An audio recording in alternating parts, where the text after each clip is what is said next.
வணக்கம். செல்வகுமாரின் முக்கடல் காற்று பற்றிய அறிவிப்பும் இலங்கைக்கான வானிலை ஆய்வறிக்கையும் 2025 ஏப்ரல் 25 வெள்ளிக்கிழமை அதிகாலை நிலவர ஆய்வறிக்கை. அதிகாரப்பூர்வ முக்கடல் காற்று பற்றிய அறிவிப்பிற்கு இந்திய வானிலை ஆராய்ச்சித்துறை அறிக்கையை பார்க்கவும். தற்பொழுது முக்கடலிலே எந்தவித அச்சுறுத்தல் காற்றும் இல்லை என்ற போதிலும் மன்னார் வளைகுடா மற்றும் பாக் ஜலசந்தில எடை குறைந்த படகுக்கு சற்று சவால் கொடுக்கும் காற்று தினசரி மாலை முன்னிரவில் சற்று வலுவாக இருக்கிறது. மதியம் ஒரு 2 மணி 2:30 மணியிலிருந்து தொடங்கி 12:30 மணிக்கு மேலேயே தொடங்கிறோம். இருந்தாலும் 2:30 மணிக்கு, அதாவது 11 மணிக்கு அப்பால், அதாவது பாக் ஜலசந்தியில் இலங்கையை ஒட்டி பயணிக்கக்கூடிய காற்று படிப்படியாக தமிழ்நாட்டின் கரைக்கு நெருக்கமாக 2:30-3 மணிக்கு வந்து மாலையில் அது கிழக்கு திசை காற்றாக தென்கிழக்கு திசையிலிருந்து தமிழ்நாட்டின் டெல்டா மாவட்டங்கள் தென்கடலோர பகுதிகளில் நுழையும். இது எடை குறைந்த படகுக்கு சவால் கொடுக்கும் காற்று தவிர பெரிய அளவில் அச்சுறுத்தல் எதுவும் இல்லை. இது வந்து வைகாசி சித்திரை மாதத்தில் வீசக்கூடிய காற்று தான். இது தினசரி வீச தொடங்கும் நிலையில் சற்று இடைவெளி விட்டு வீசிக்கொண்டிருக்கு. 28, 29 இந்த எல்லா தேதியுமே அளவாக குறைவாக வேகம் குறைந்து இருந்தாலும் எடை குறைந்த படகுகளுக்கு சில நேரங்களில் சவால் கொடுக்குமே தவிர நாள் முழுவதும் அச்சுறுத்தும் காற்றாக இல்லை. ஆனால் 2ஆம் தேதி 3ஆம் தேதியிலிருந்து இந்த காற்றோட வேகம் அதிகரிக்கும். வட இந்திய நிலப்பகுதிகளில் கடும் வெப்பம் நிலவும் என்பதனால ஏற்படக்கூடிய வெப்பத்தால் காற்று லேசாகி மேலெடுந்து வெற்றிடம் ஏற்பட வெற்றிடத்தை நிரப்புவதற்காக உயரடுத்த பகுதியிலிருந்து காற்று வடக்கு நோக்கி பயணிக்கும் என்பதனால குமரி கடல் சுற்றி கொண்டு மன்னார் வளைகுடா பாக் ஜலசந்தி வழியாக தெற்கிலிருந்து வடக்கு நோக்கி பயணிக்கக்கூடிய காற்று 2ஆம் தேதியிலிருந்து வேகம் அதிகரிக்கும். சித்திரை வைகாசியில் வீசக்கூடிய காற்று தான் இது. தற்பொழுது தீவிரம் இல்லாமல் இருக்கிற நிலையில் 2ஆம் தேதியிலிருந்து தொடர்ந்து இருந்து கொண்டிருக்கும். மதியம் வந்துவிட்டால் அந்த மழை காற்று வந்து கொஞ்சம் கூடும், மாலையில் இன்னும் கொஞ்சம் வேகம் கூடும், முன்னிரவில் காற்று இருந்துகிட்டே இருக்கும். மதியம் மாலை முன்னிரவு நள்ளிரவு வரைக்குமே இந்த காற்று இருக்கும். ஆக தெற்கு திசையிலிருந்து வீசக்கூடிய காற்று குமரிமுனை தொட்டு திருநெல்வேலி தூத்துக்குடி மாவட்ட கடலோரம் தொட்டுக்கொண்டு ராமநாதபுரம் மாவட்டம் தரை ஏரியும் தனுஷ்கோடி ராமேஸ்வரம் பாம்பன் வழியாகவும் அப்படியே புதுக்கோட்டை மாவட்ட கடலோரத்தை தொட்டுக்கொண்டு டெல்டாவில் ஏறி மயிலாடுதுறை கடலூர் மாவட்டங்களில் மீண்டும் வடகடலோரத்தில் இறங்கி பிறகு வடக்கு நோக்கி பயணிக்கும். சில நேரங்களில் மாலை நேரத்தில் தமிழ்நாட்டின் உள் மாவட்டங்களுக்கு வெப்பசலனம் வழிப்படிவை ஏற்படுத்தும் வகையில் அது தெற்கு காற்று தென்கிழக்கு காற்றாக மாறி உள்ளே போகும். ஆக இந்த காற்றோட வேகம் 2ஆம் தேதியிலிருந்து அதிகரிக்கும், தொடர்ந்து இருந்து கொண்டிருக்கும் எல்லா நாளும். அது சித்திரை முடிந்து வைகாசி முடிந்து தென்மேற்கு பருவமழை காலத்திலும் இந்த காற்று இருக்கும்.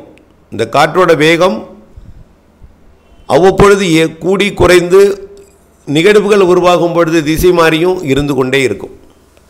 அடுத்தபடியாக இலங்கைக்கான வானிலை ஆய்வறிக்கை. இலங்கையில் தினசரி மழை தான், வெப்பச்சலன இடிமழை பொழிவு. நேற்றைக்கும் கனமழை பொழிவு இடி மின்னலுடன். இன்றைய பொழுதை பொறுத்த வரைக்கும் இலங்கையோட தெற்கு மத்திய பகுதியில் நல்ல மழை பொழிவு மதியம் 2:30-3 மணிக்கு மாலையில் கிடைக்க வாய்ப்பு இருக்குது. பிறகு அதனைத் தொடர்ந்து திரிகோணமலை, முல்லைத்தீவு உள்ளிட்ட அம்பாறை உள்ளிட்ட பகுதிகளுக்கும் கண்டி உள்ளிட்ட பகுதிகளுக்கும் அந்த மழை பொழிவு கிடைக்கும். பிறகு முன்னிரவில் அப்படியே கொஞ்சம் கொஞ்சமாக வீக்காகி நள்ளிரவில் நின்றுடும்.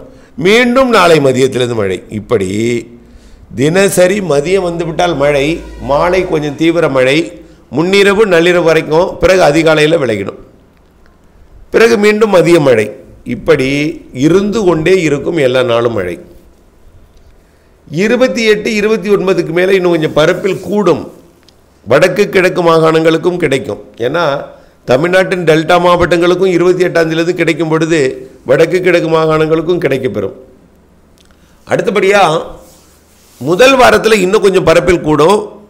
ஆனால் இடி மின்னலோட தாக்கம் எல்லா நாளும் இருக்கும். வெயிலுக்கு பின் தான் இந்த மழையே. கடும் புழுக்கம் வியர்வைக்கு பின் தான் இந்த மழை. இந்த மழைப்பொழிவு அதாவது வெப்பத்தால் காற்று லேசாகி மேலெழுந்த பிறகு அதை குளிர்விக்கும் காற்று வந்து இடிமின்னலை ஏற்படுத்தும். ஆக வெயில் உண்டு, புழுக்கம் உண்டு, வியர்வை உண்டு, மழை பொழிவு இடிமின்னலுடன் இருக்கும் மதியம் மாலையில். இதில் எந்த மாற்றமும் இல்லை. இதில் மாத இறுதி நாள் மற்றும் மே முதல் வாரத்தில் கொஞ்சம் கூடுதல் பரப்பில் இருக்கும். ஒதுக்கி தான் இருக்கும். ஆனால் ஒதுக்குதல் இல்லாமலும் இருக்காது, வெயில் இல்லாமலும் புழுக்கம் இல்லாமலும் இருக்காது, எல்லாம் உண்டு. இரண்டாவது, மூன்றாவது, நான்காவது வாரத்தில் இன்னும் கொஞ்சம் கூடுதல் பரப்பில் மழை தெரிகிறது. வடக்கு கிழக்கு மாகாணங்களுக்கும் கூடுதல் பரப்பில் தெரிகிறது. கிழக்கு காற்று மற்றும் உயரடுத்த காற்று இணைவின் காரணமாக இடிமழை பொழிவு பரப்பில் அதிகரிக்கும். ஆக மே மாதத்தை பொறுத்த வரைக்கும் ஏப்ரல் மாதத்தை விட கூடுதல் மழை இருக்குது, வெயிலும் இருக்குது. வெயில் சராசரி வெயிலை பொறுத்த வரைக்கும் தமிழ்நாட்டிலேயே இதுவரைக்கும் 104, 105 டிகிரி வரைக்கும் தான் போயிருக்கு. ஆனால் வட இந்தியாவில் 112 வரைக்கும் போயிடுச்சு. தமிழ்நாட்டுக்கு மிக குறைவாக கேரளா, இதுதான் வெப்பநிலை குறைவாக உள்ள மாநிலம். அதுவே நாம் இப்பொழுது தாங்க முடியாமல் இருப்பதற்கான காரணம் உயரடுத்த காற்று வெப்ப காற்றாக வருகிறது. ஆக்சிஜன் பற்றாக்குறை, மரங்கள் எண்ணிக்கை குறைவு, புழுக்கம் அதிகம், காற்று லேசாகி மேலெழுந்து குறைந்த அழுத்தம் ஏற்படுகிறது, புழுக்கம் வியர்வை அதிகமாகிறது. ஆகவே கடந்த ஆண்டு வெப்பத்தை போல் அனுபவித்தாலும் ஆனால் அந்த வெப்பம் இல்லை. காரணம் அசௌகரியம் ஏற்படுவதற்கு புழுக்கம், வியர்வை மற்றும் ஆக்சிஜன் பற்றாக்குறை தான் காரணம். மரங்கள் எண்ணிக்கை குறைந்தது தான் காரணம். அந்த வெளியிடக்கூடிய ஆக்சிஜனும் வெப்பத்தால் லேசாகி மேலெழுந்து விடுகிறது. காற்றோட ஓட்டம் இல்லாத காரணத்தினால அசௌகரியம் அதிகமாக இருக்கிறது. இந்த அசௌகரியத்துக்கு பிறகு இடி மின்னல் மழைப்பொழிவு மதிய மாலை இரவில் கொடுக்கும், பரப்பில் அதிகரிக்கும், பரவலாக ஆங்காங்கே. ஒதுக்கித்தான் மழை, வெயிலுக்கு பின் தான் மழை. முதல்ல இலங்கையோட தெற்கு மத்திய பகுதியில் தொடங்கி பிறகு வடக்கு கிழக்கு மாகாணங்களுக்கு வரும். எல்லா மழையுமே கிழக்கிலிருந்து மேற்கு நோக்கி நகரும். அதாவது திரிகோணமலையில் உருவாகி புத்தளத்துக்கு வரும். அதே போல் முல்லைத்தீவில் உருவாகி தலைமன்னார் வரும்.